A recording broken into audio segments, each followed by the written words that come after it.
So, welcome to the wonderful unit called Thermochemistry. Hooray! You can probably figure out that thermo refers to heat or temperature, and then obviously chemistry, last time I checked, is this class that you're taking. So, what I'm going to do today is just trying to walk you through a little bit of what's on the PowerPoint. So the best thing you can do for this unit, it's not like Stoic, I can't just randomly throw it out there. Try and follow along with your notes with the PowerPoint, it'll make life easier. One thing you will notice with this unit is there's a lot of vocabulary. First word that we got to talk about is energy. Now, energy is one of those funny concepts where you totally know where it is until somebody asks you to explain it. My 6-year-old walks up and says, "Hey, what's energy?" It gets difficult. So I put your definition in your PowerPoint, the ability to do work or cause a change. And lots of times in chemistry, we see that mentioned in joules. Quick thing to point out, joules are metric, which means you can have millijoules, centijoules, kilojoules, and that's very important to know. Just like earlier, okay, you got to know that, say 1,000 joules is a kilojoule, 100 centijoules would be 1 joule. Got to know all those prefixes and how your metric system works. Okay, so another big thing with energy is you see that there's that law of conservation of energy. You can't create it, you can't destroy it, but you definitely can transfer it. You can move it from one object to another, and you can make it change forms. Think electrical to chemical, okay, or electrical to light, or light to heat. All of those things can happen. The next word that you see, pretty big word with thermochemistry, is heat, which is abbreviated with a Q just to keep your life fun and exciting. Heat is the energy transfer between objects at different temperatures. Basically, what's happening is you have energy going from a warmer object to a cooler object. However, the important thing for you to notice is that it doesn't go the opposite way. So there is really no such thing as cold. If this is your face, oh, this is going to be hilarious. We all know how well I draw. Yay! Okay, there's your happy face. And here's your friend's green hand. Please don't ask me why your friend has green hands. I can't explain it. Okay? If your friend's hand is cold, you would get mad at her and say, "Get your cold hands off my warm face," because you're thinking she's making your face cold. And she's not making your face cold. What your friend is really doing is sucking the heat from your face to her hand. She is not transferring cold. That can't happen. Instead, it's really just the heat leaving. Think about it this way. If this is an ice cube, and you come along and you put your little hand, whoa, I don't know what's wrong with those fingers. That's got issues. If you put your hand on that ice cube, you are not seeing cold move to your hand. What you feel is cold is instead the heat that is transferring from your hand and leaving it. So when you feel cold, what you feel is heat leaving. It's a really kind of weird distinction. It's one of those mind-blown moments, but it's true. The next vocab word you'll see is temperature. Okay, temperature you guys have done many, many times over the years. You've heard of temperature, how hot or how cold something is.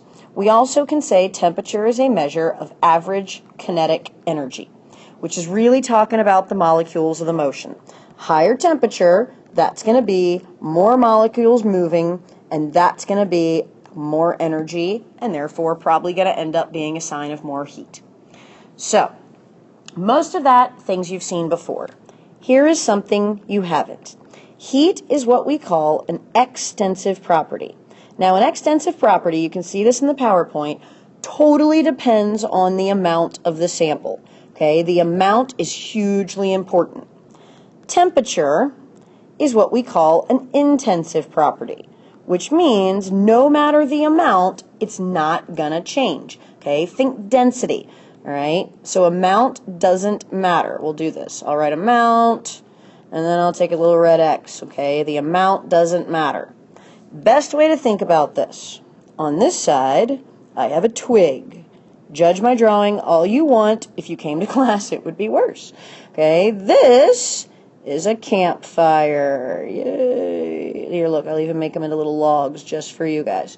Okay, so if I have my little twig and it's on fire, I got my little flame there. And then I have my campfire, and whoa, Down there, little campfire. What are you doing? Then I have my little campfire, okay? And I got big old flames shooting out of there. I don't know why it looks like a flower petal. Just go with it. In terms of heat, obviously, there is going to be much more heat from my campfire than there is from my little bitty twig burning. If I'm cold, I'm not huddling around the twig, I'm huddling around the campfire. But, assuming it's the same kind of wood, chances are if I stuck a thermometer down here into this campfire and down here into this flame, the temperature is going to be the same. So let's say this is 210 degrees, this is 210 degrees. Okay, temperature is intensive. That's not affected by the amount. But the heat that's getting kicked off from this twig, so much lower than that campfire.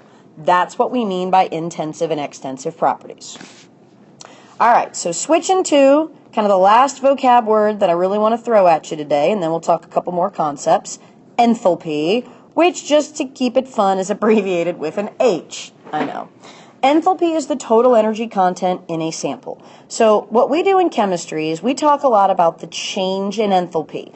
This triangle, okay, is the Greek letter delta, which always is going to mean change. You should have learned that in math at some point, but yeah, we know how that goes.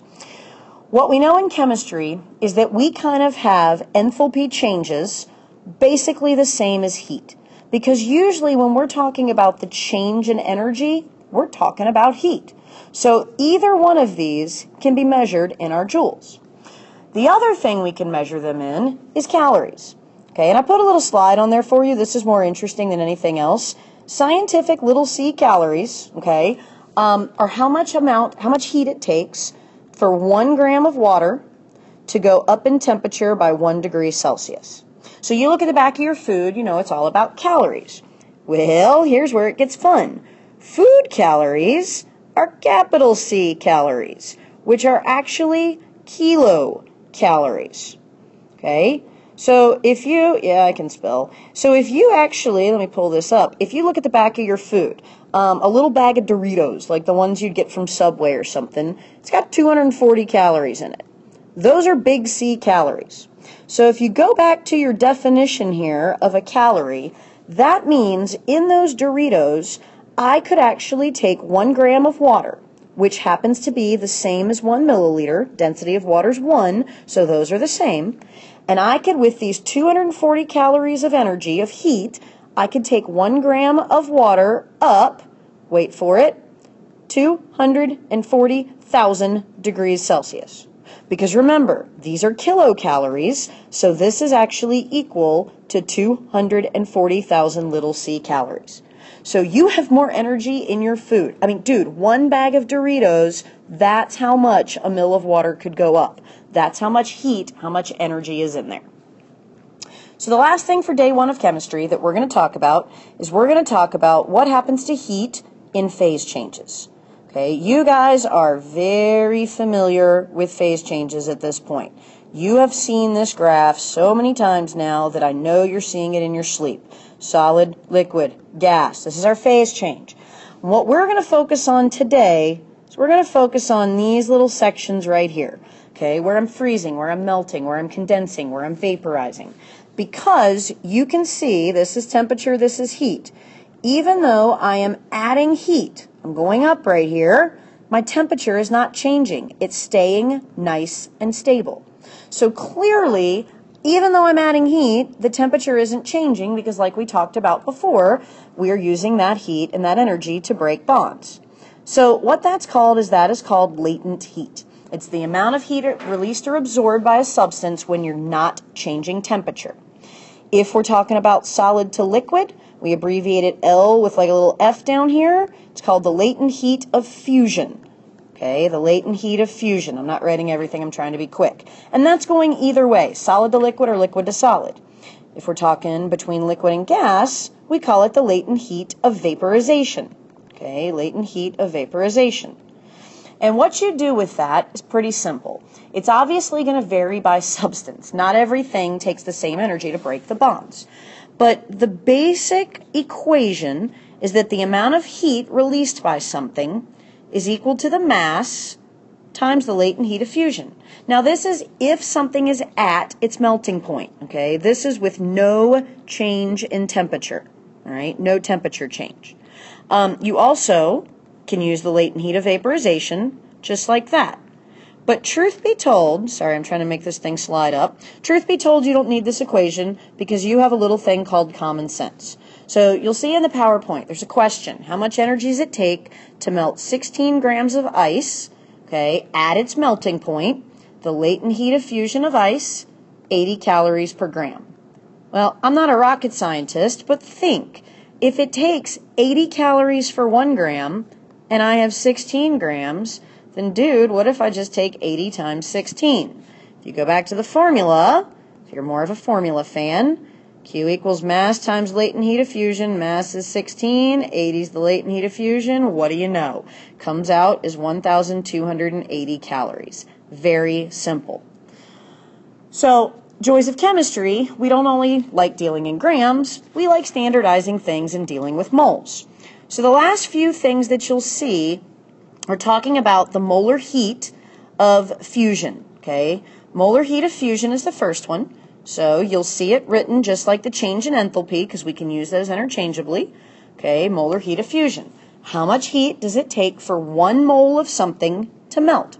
Okay, so we're going from solid to liquid. Then you've got the molar heat of solidification. So that's going from liquid to solid. If I think about that graph real quick, okay, so here's my little graph. Whoop, whoop, whoop, whoop, whoop. You'll notice both solid to liquid and liquid to solid are that line right there. Solid to liquid's going this way, liquid to solid is going this way. It's the same exact line, it's just opposite directions. So that leads us to realize that the amount of heat it takes to go from point A to point B, that's my molar heat of fusion, is going to be equal to the amount of heat it takes to go from point B to point A. That's my delta H of solidification. The only difference is one will be positive and one will be negative. One of them is gaining the heat, the other is losing the heat. You can actually do the exact same thing, and this is skipping over a little in the PowerPoint, but you'll understand why in a second. You can do the same thing with the other flat in your curve, okay? If I'm looking at this one right here, all right, I can have the molar heat of vaporization, okay, that's what I'm going from here to here, and that's going to be equal but opposite to the molar heat of condensation. That's going to be going in the other direction. So just like the fusion and the solidification, you can see the exact same thing. And again, they're going to be opposite signs. One positive, one's negative. So because one is going from here to here gaining, the other one is going here to here losing. Very straightforward. So what do I do with all this? Because you know I'm going to throw some math at you real quick. If we look back into the PowerPoint again, there's a problem that says how many grams of ice at 0 degrees Celsius, that's my melting point, will melt if 2.25 kilojoules of heat are added. Okay? Then it also tells me that the heat of fusion of water, okay, heat of fusion of water is 6.01 kilojoules per mole. So the thing with these problems on the SOL, I always tell you guys, if you can't think of a formula and you've got numbers involved, dude, draw a cross, because you know you're probably going to have to anyway. So once I have a cross, you know I've got to put a number in there as my given. But I have 2 numbers here. So my advice is look for the one that's a statement and the one that's in the question. This down here is a statement. It's a period at the end. It is telling you that there are 6.01 kilojoules, okay, per mole. That's basically a conversion factor. The other one is in the actual question. That is going to be your given, okay, almost always. So I'm going to start with 2.25 kilojoules, okay? That means I know I got to put kilojoules down here, and hey, look, they gave me a conversion factor that has kilojoules in it, so let's make it go to moles. Fill in my numbers. The 6.01 is beside the kilojoule, the 1 is beside the mole.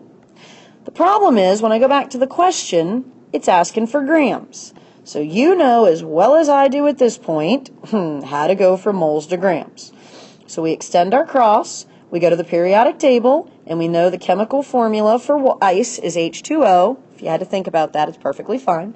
Then I would do 2.25 times 18 divided by 6.01 to get my answer.